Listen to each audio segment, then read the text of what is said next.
For today's video nga pala mga boss, magpapalit tayo dito ng fuel filter Honda Click. Ito nga pala tong unit ko mga boss, at papakita ko kung paano kalasin tong fuel filter. At kapag natanggal mo na nga dito yung cover mga boss, maganda ka lang na socket na G's.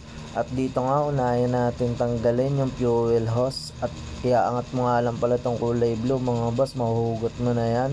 At next natin yung wiring nya, push mo lang yung tinuro ko at saka yung mahugot na yan. Dito nga mga boss, babaklasin na natin ng pagkatulin-tulin. Kapag magbabaklas ka nga pala na ito mga boss, make sure lang na walang maninigarilyo sa paligid mo at magsisindi ng sigarilyo para walang maging aberya. Kapag natanggal mo na nga yung 4 na tornilyo mga boss, daan-daan lang ang paghugot. Medyo matigas nga hugutin dahil yung filter nya matigas na. At dito nga mga boss, tanggalin lang natin yung fuel filter. May lock nga yan, iikutin mo lang. At ganito nga siya tanggalin, ikutin mo lang. Then yan, natanggal na natin. Tanggalin mo rin yung o-ring na maliit at sunod mo yung o-ring na malaki. At yung isa pang o-ring, at yan, natanggal na natin. At dito nga mga boss, yung nanginan ko nga lang yan. At syempre nilinisan ko na rin, at di nga pala tumalab yung pangangin. Kaya nga ginawa ko, kumuha ko ng basahan tsaka ako pinunasan. Sa Shopee nga lang pala ako umorder ng filter tsaka o-ring. Magkaiba nga pala yung shop na binilan ko, at eto yung sukat ng o-ring mga boss.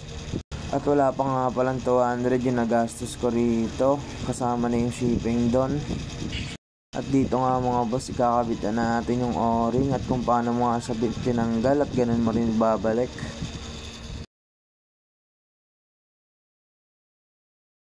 Sunod natin yung filter nya, make sure lang na may o-ring yan mga boss, at twist mo lang ng ganito.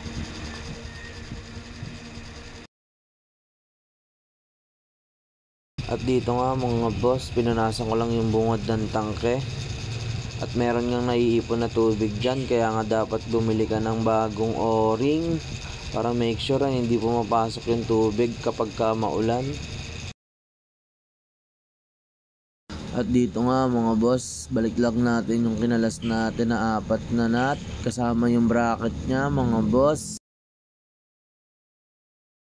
At kung mag-higpit ka nga na ito na 4 na nut, make sure lang nakatamtaman lang yung higpit para hindi siya ma-lost thread.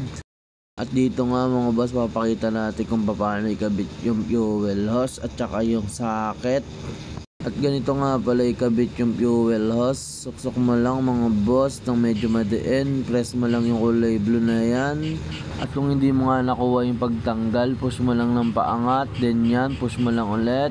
So yun, suksok lang natin, push lang. At siguraduhin mo nga nakasuksok yan na maayos para wala kang maging problema. Balik natin yung cover mga boss. At nung naikabit ko nga yung fuel hose dyan mga boss, iniwanan ko nga pala itong naka-on habang kinakabit ko yung cover.